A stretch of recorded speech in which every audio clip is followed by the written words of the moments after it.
the Contractors Conversation, and we have with us Zarika Lindsay.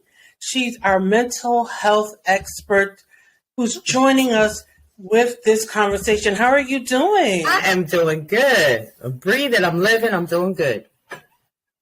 I thought this was a much needed conversation.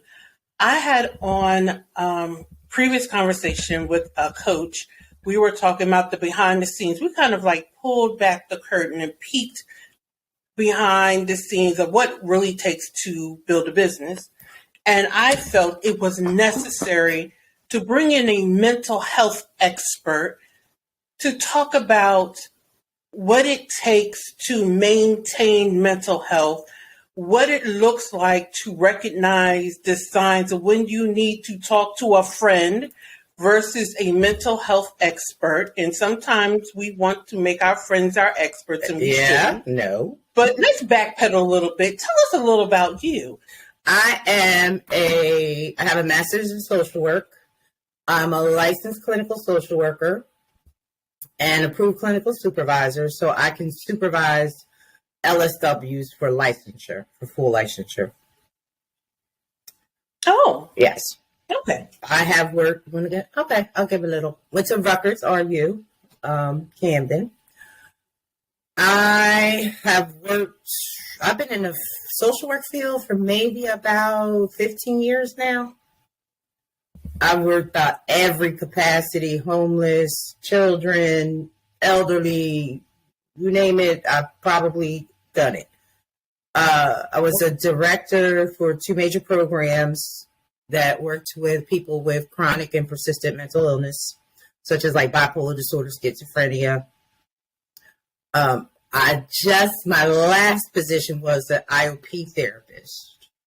And then I left that job to start the private practice full time. Wow. Yeah. You know what? I think I need to bring you back to discuss something else, but my mind is just going a different direction. So let me stay focused. Yeah, I quit my job in the middle of the pandemic. So, and that's what we call pivoting. But let me stay focused because you're gonna have me going a whole nother direction. But building a business takes a whole lot of intestinal fortitude. And it can be a little lonely at times. It can be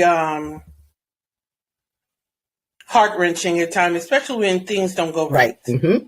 And sometimes we want to do this whole, especially us as women, we like to put on our capes and we want to be super women and we can do all things. We want to be the boss chick and we want to build the business and run the family and be a woman, a superwoman and be a wife. And then we want to boss lady. Run to our friend and we want to be the boss friend.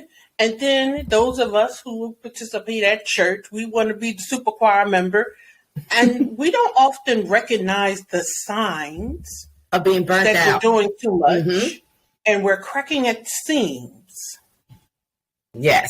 And I know I wasn't cracking, I was fracturing, and it took a toll on my health before it took a toll on my mental health. And I don't think a lot of people realize stress comes out a lot more as physical symptoms.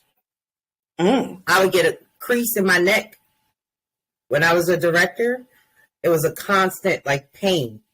Because I was so stressed out, just constant. And a lot of people don't realize intestinal problems. Stress comes out physically. Takes a toll on your body. So that pain in your gut is really your emotions telling you. Go talk to somebody, yeah. And that somebody isn't always your best friend. No. And I always say people really should have a therapist just because. I have a therapist that I see weekly. And I always tell people because they're shocked and I'm like, well, why would you be shocked? If I'm telling you that therapy works, why would I not go to therapy? Now, you know what? Let's back I up want a to be an little bit. example. Like, trying to be an example. Let's back this conversation up just a little bit. Because I think there's a stigma around therapy. We imagine padded cells and well, let's just be honest. Therapy has a stigma, especially with women, especially Women of color, in the minority communities. Men. There's just a stigma around therapy. Men of color. Men of color. It's a very big stigma. And in people of color in general, we're always just kind of been raised and taught to kind of like put your big girl panties on and deal with it. Mm-hmm. And like I made an example at the Martin Luther King event and about Damar Hamlin when he basically died on the field, and there's like grown men just crying, distraught. And a lot of people expected them to go take a 5-minute break and go suit back up. That was horrible. I was traumatized. Like, I'm sitting at home crying. I don't even know this boy. And I'm sitting here like, those are his teammates, his friends. And they just watched him die on the field, and they're trying to bring him back. But a lot of people expected them to go take a 5-minute break, go suit up, and go back out there. Put your big girl panties on and just deal with it. That's America. And if we expect that of athletes, what are we expecting of ourselves? Mm-hmm. We expect the same thing. We just got to deal with it, just tough it up, just suck it up, just keep going. And you need to release that. And the beauty of a therapist is whatever happens, whatever you say, you don't ever have to worry about it getting out. No judgment. Wait, and when you talk to your friends, might be out like within an hour. Some of your business might be out there, but with a therapist, that's a no-no. We don't do that. So you have that safety to kind of just do what say whatever. I'm gonna touch on that. There have been times people have confided in me, and I'm like, I don't want to know that. Or I've had friends. I've been in situations where I'm like,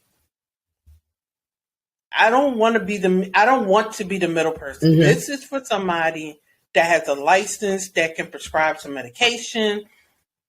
We need to be calling somebody with some handcuffs for this person and somebody who could prescribe some medication for you. It places your friends in a bad position. Yes. And it places you in a position where you can't get healing. And then life is still going on for everybody involved.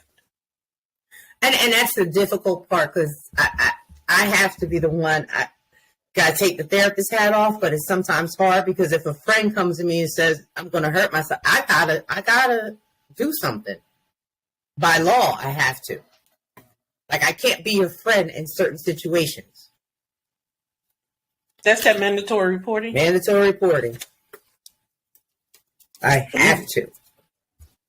And that part is like and that's one thing, like I tell my clients when they first come in, it's like, I have my little thing, my spiel, this form is if, everything you say to me is confidential, but if you're going to hurt yourself, others are property, I have to report it.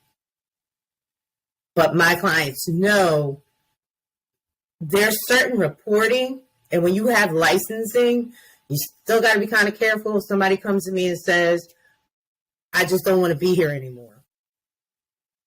Then people can have those thoughts, but they're not suicidal per se, and with a plan. So that's kind of very hard for me to kind of, okay, I got to judge, I got to talk, I got to figure out, is this person really going to hurt themselves, or are they just feeling really depressed right now? And you know what? I need to walk. You know what? We're going to walk this conversation way, way, way back a little bit. We're going to probably be all over the place. The conversation back. Walk it all the way. And we're going to start at square A, scenario A. Okay. And I'm going to be the guinea pig. I'm an entrepreneur year 5 in my business. And things aren't going right. Voila. Or they're starting to get traction, but the traction is like being on slushy ice. You're in New Jersey, you know what that's like. Mm-hmm. You kind of, the front wheel is going to the right, but the back wheel is going to the left at the same time. And you're just spinning. And you're spinning. You're spinning. And you feel like you're in isolation. Mm-hmm. And you want to pick up that phone.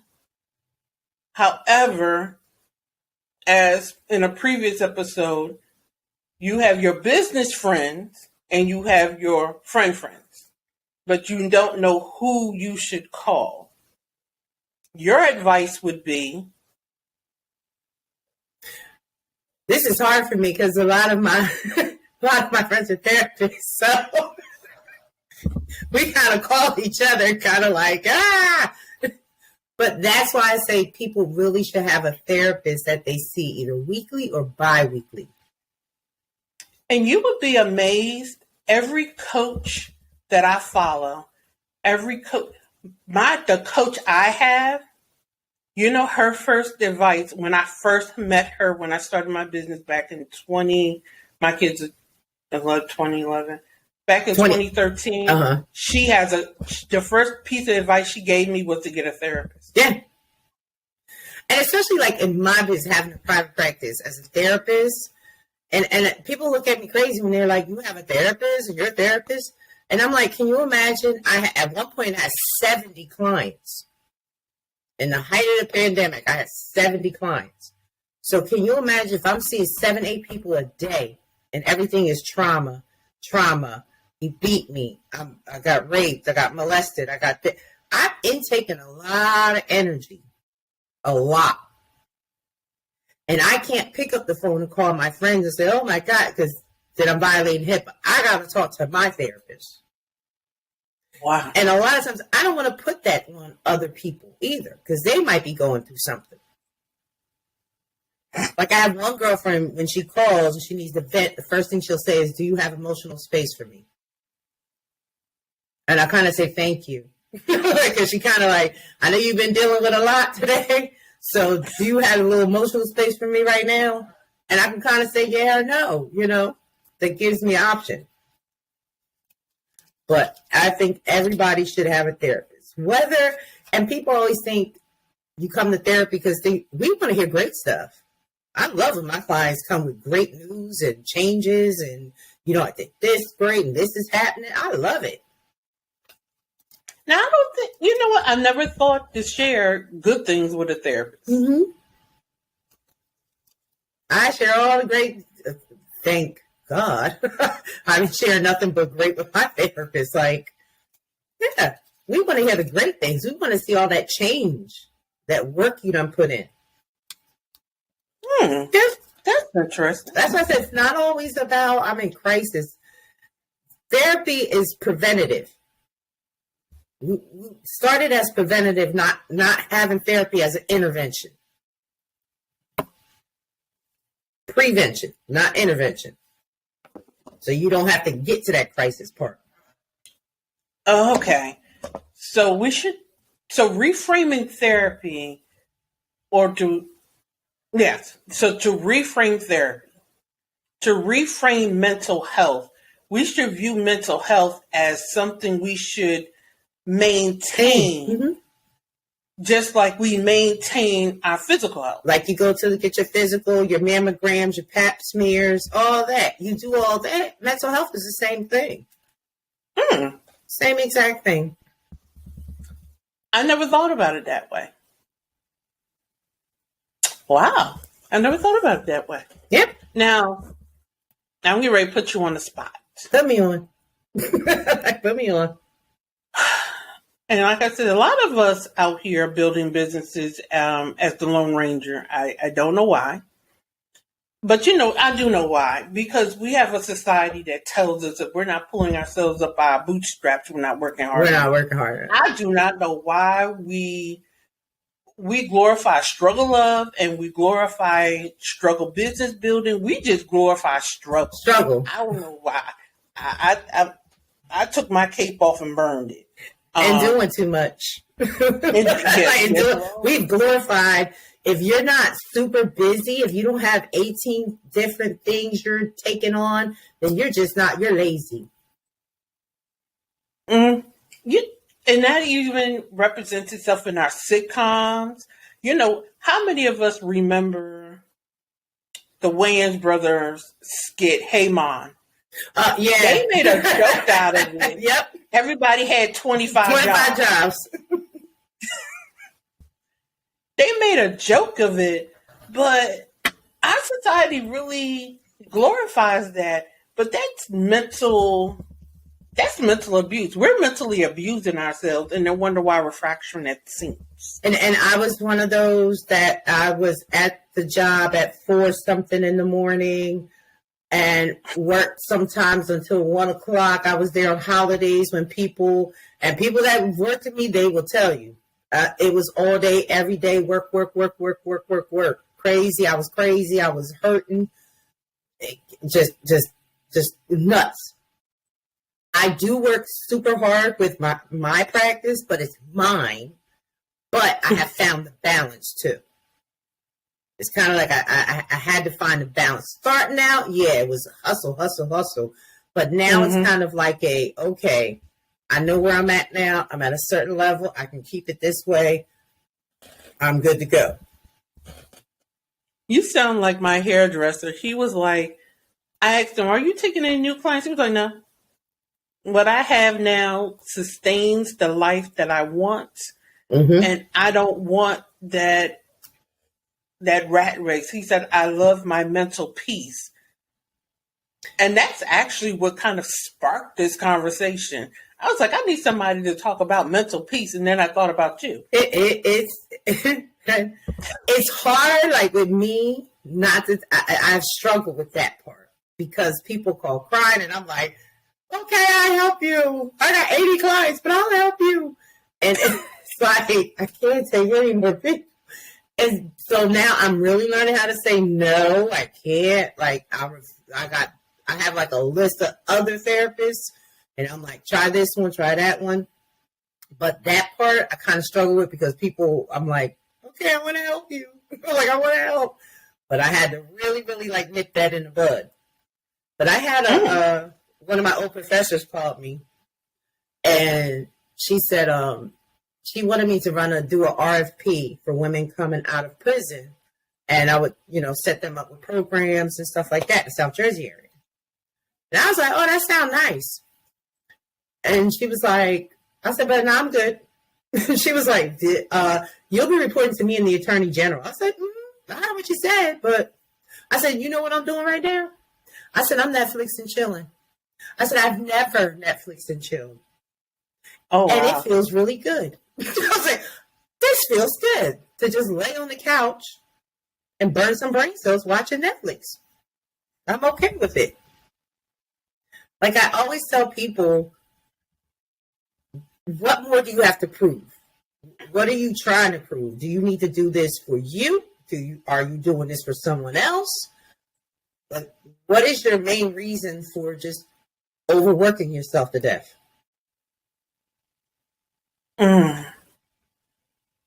That's freedom right there. What do you have to prove, and who are you proving it to? to? I said, I've done all that. I've done it. And now I'm passing the torch to other people. I don't want to do it anymore. I want to do my practice. I want to teach, and I'm good to go. You're a teacher? I teach at Rowan College.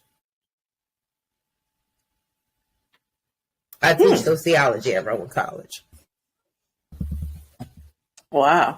And that decision, because I taught before, and it was kind of like I love teaching, and it's like a monotony sometimes with therapy. It's like therapy all day, every day, all day, every day. And I'm like, I got to break this up. So sometimes when you're in business, you got to kind of know yourself, know what's going on, kind of like, okay, I got to do something different. And I think that's the hit and miss with businesses. You got to know, it's like, okay, I got to do something different. That didn't work. Let me do something different. And you need to know when the difference is up leveling versus quitting versus transition. Mm-hmm. But you can't recognize the cues if you're mentally exhausted. Yes. It is very imperative. And I tell my clients sometimes, like, exercise, eating right, sleep, certain amount of sleep is important, exercise, eating right, because that plays a part in your mental health too. That's about 8 hours, sleep 6 to 7 hours, hour at the gym, maybe like hour, maybe of just meditation, reading a book. That's like only about 9 hours out of your day, not 10 hours out of your day. How long do we spend sitting on TikTok, TikToxic? I call it TikToxic. That's true. Scrolling through reels on Facebook. We spend a lot of non-cynical time when we could be doing something productive for ourselves. A little self-care. And social media can be toxic. Yes. Let's just keep that real. And social media is not your therapist. No. It's not your friend. No. And a lot of people need mental therapy because of social media. And I see people post and say, and I just be like, please call a therapist. This is something you don't want advice from just everybody. Go talk to a therapist. I see business posts on social media like, you going to jail behind that. Don't take that. So I can imagine what you feel. I'll just be like, oh, talk to a therapist. Nothing wrong. And it's especially church folks. Put it out there. I always tell people, you can have God and a therapist. It's okay. It's okay. You know what? One of my business mentors is a pastor. And in our session last night, he addressed that. One of his coaches is actually a counselor. And she was talking about, she honestly believed God put therapists on this earth. She said, he was busy. He said, feeling like, let me make therapists. God's going to come down here and heal your, yes. and heal your depression. She's like, no, he gave us gifting. She's like, there's that therapist right there. He done put that therapist in your life right there. Go talk to them. Yes. It's like he was busy. That's why he created us. There you go. It's like, it's okay. The answer's right there. Go call that therapist. Mm-hmm. And I think a lot of times, you know, I love this segue because the coach I had on, she's a Christian coach. Mm-hmm. And and my business mentor, you know, he's a pastor. He was like, a lot of us have to unlearn toxic religiosity. Yeah. That's not biblical. It's somebody's opinion that they slapped the Bible title on. Mm-hmm. And for those who are like listening to this podcast, like, how did we get here? Because there are Christian business owners that need to hear this. And if it's not for you, that's okay. That's okay. Listen anyway. Whatever. If you call them universe, that's fine. We call them God. Just keep on listening. This is still for you. You got to retrain people to focus. And I have a wide and my practice is called agape healing work. So agape is, you know, unconditional. Mm-hmm. It doesn't judge. I give you my everything. You come to me as you are. Yes. It's like Planet Fitness, judgment-free zone. Judgment-free. I have had people who are atheists, clients that are atheists, Jehovah's Witness, Muslim, Christian, Buddhist, polyamorous, gay, transgender. I take everybody. Besides little kids. I don't do little kids. Got to be preteen. Oh, you don't do kids? No. Teenagers. No. That's the only thing I... But, and it's a good thing to where it's like, I can talk to people who are Jehovah's Witness. I can talk to people, and I always tell people, I'm not a Christian counselor, but honey, when I need to use the Bible, I can use it. There you go. I can use it. Because I can use it and it can help you. So I don't kind of like place myself in a box of, I'm a Christian counselor, I'm just a therapist for people of color, just therapist for LGBTQ. Like, I take anybody, everybody. And I think people have to realize boxes is for your grandma's church hat. Yep. For your Christmas decorations. Boxes are not for people. And I really believe that's what's led to the mental, I don't know if there's really a mental health crisis or if there's a mental health awakening that's going on in the world. I don't know. I think which one it is. It's an awakening. I think that's what happened with 2020. I said 2020 forced, because I literally quit my job August 6th of 2020 and just decided to do the practice full time. I had 70 clients by September. It was just people just coming. And I said what 2020 kind of did was it forced people to stop and slow down. Yeah. Then when you stop and you slow down, you have to look at everything around you and look at yourself. And a lot of people didn't like what they saw. Yes. Yeah. I'll agree with that. They didn't like what they saw. So it was kind of like okay, let me go talk to somebody. Let me go get some help. I don't think everybody paused long enough. I don't think that pause button was long enough for some folks, but honestly, I'm like, could the world shut down for maybe like 2 more months? Like just 2 months. Let's get that little, it was a nice. I think some people paused too long and some people didn't pause enough. That's another conversation. I'm like, oh, that was a time where everybody got to just actually slow down and kind of work on themselves, work on their marriage, work with their children, like get back to where we actually have conversations with each other. Now, some of these conversations, now I am what I love to call a conversationalist voyeur. I like to lurk in conversations. Mm-hmm. And it all ties back for those who are trying to figure out where we're going. So just walk with us a little bit. I find that some of these conversations, people are like purging. Yeah. But after you purge, you need to pause. And then it's like purge and pause, but the pause ain't there. The pause isn't there. The reflection of, okay, which is transitioned right now? Yes. What did I purge out? But like, don't go back to your vomit again. That's the part. That's the part. And that's the part where the therapist comes in at.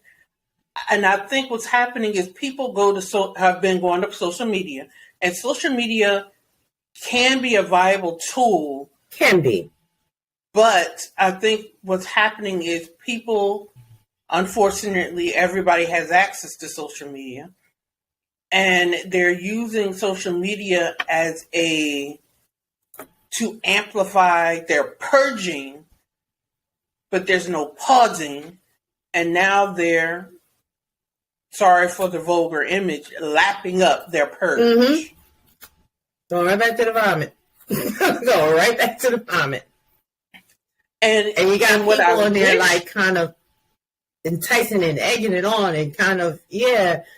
And you got people in there, everybody, social media and word my nerves. I have clients coming in talking about, I think I have a borderline personality disorder. Self-diagnosing. So I've been seeing you how long? Who told you that?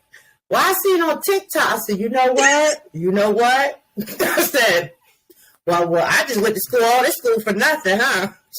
Some random person on TikTok. Everybody's a narcissist. Everybody has borderline. Everybody got bipolar. I said, Lord, I wish y'all. I said, there's criteria. There's criteria people have to meet. Everybody's toxic. Everybody is. Everybody's dumping. I'm getting rid of this one. And if everybody toxic, maybe it's you. Maybe. I'll even go here. I told somebody, I was on somebody's live on TikTok. I said, you know what the problem is? Everybody's trauma bonding. Mm-hmm. Mm-hmm. You don't bond it with somebody's trauma to the point you believe it happened to you. And I believe it's tripped over into the business world. You believed you failed and you ain't did a blessed thing. And a lot of people don't realize, they think they can just, and that's another thing when 2020 happened. It was kind of like everybody went into business for themselves. Yes. And people kind of like not really knowing what's behind the scenes that you got to deal with. Yes. Yeah. And everybody be a consultant. And everybody ran out to be a consultant. And I was like, do y'all know y'all need to pay your own taxes? You need to worry about your own Social Security. Oh, we ain't going to talk about that. That's not talking. That's trauma. Okay, we're not going to mention them people. That's what people don't understand. That IRS hit you. Yeah. But I make more money. I said, do you really? Do you really? I said, because let's break this down. When I got finished breaking it down, I said, now, are you making more money or are you making less money? I said, do the math. If the math ain't mathing, you better go get you a W-2.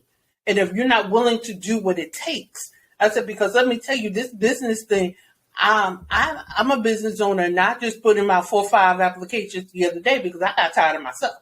But then after I put in them applications and I went on that job interview, I said, let me go on back over here and find me some clients because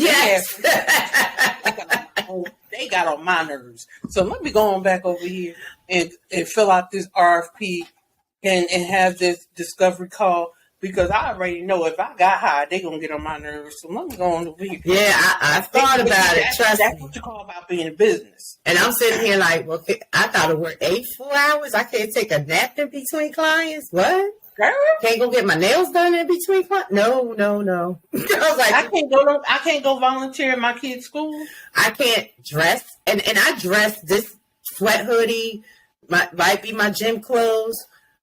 I kind of like dismissed that whole whitewashed theory of how therapy should be. It's kind of like my clients feel very comfortable with me. I'm not like sitting there stoic with a suit and tie and like, well, how does that make you feel? You know, I'm more of the like the hood therapist. Like, did she really say hood therapist? Yeah, I'm like trap therapist. Yep. She say trap therapy. Oh my Lord. I had one client, they said, they were just going, I said, so basically, you just created a scenario that just didn't even exist yet. And they were like, so you telling me that I'm creating my own anxiety? I said, pretty much. And they was like, I got to pay you for that shit? I said, pretty much. Hit the Cash App, ding. Then they felt, I'm one of those therapists. My clients are like real comfortable with me. Like, that's how the atmosphere I want to create. Because I've been to therapists before, they all stuffy and, I don't feel comfortable telling you. Because I'm getting ready to tell you some of my most intimate things in my life. I need to know that I feel super comfortable with you. That you're not judging me, that you're not, going to like look at me all like, oh my, Now, how do you find a therapist like that? It's a hit and miss sometimes. It's kind of, my first therapist was a white lady. She was nice. I think it was just like the building she was in, I didn't feel comfortable with. She gave me some nice tools to work with. Okay.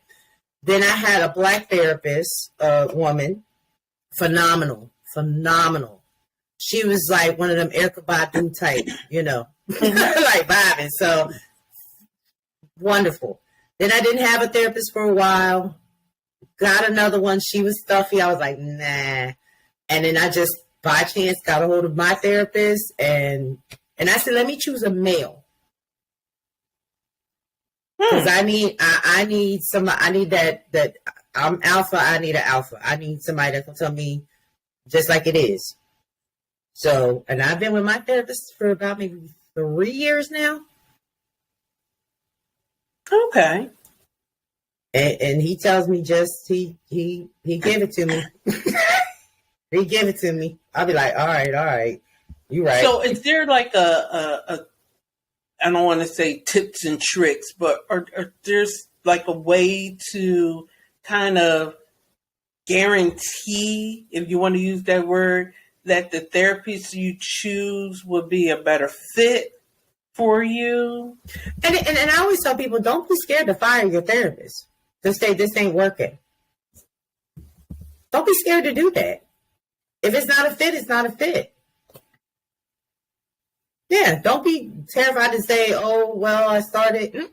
If you bust in there and that energy ain't right, the minute you walk in or the minute you have your first session, do a session, maybe two. If it's not sitting with you, find another one.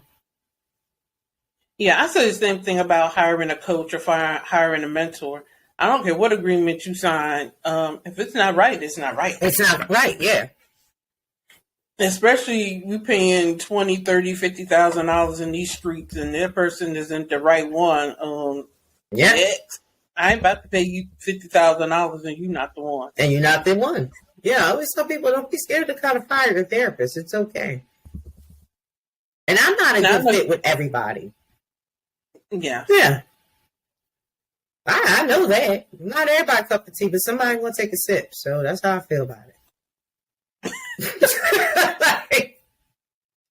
That's how I feel about the situation. I'm not everybody's cup of tea, but I've maintained and had enough clients, so I was like, somebody like doing some good somewhere. Now, you're in the New Jersey area. Are you accepting clients? No, I can't tell you. Yeah. Now, for anybody listening in the New Jersey area,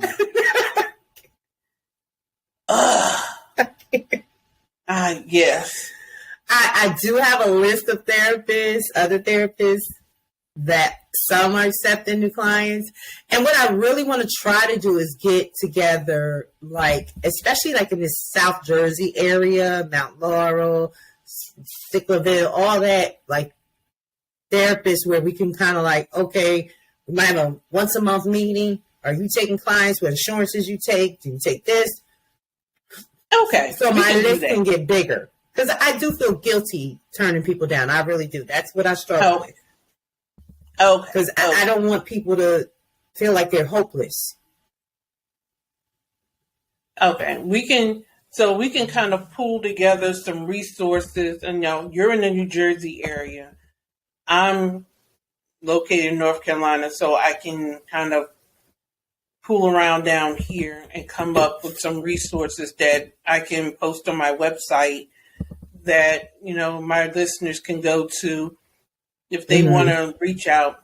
I'm not going to say if, that they should reach out to once a week, once a month at minimum, but at least weekly, it's the recommendation. And even especially our men of color, like especially them. Like I'm so happy that I have like men, I got men of color. Like I'm like, yay, come to therapy. Yay. I'm like, yay.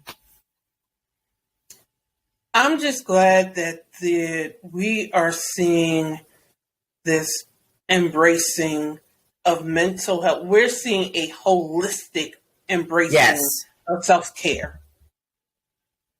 We see that we have to take care of our spiritual selves, our physical selves, our emotional selves, our mental self.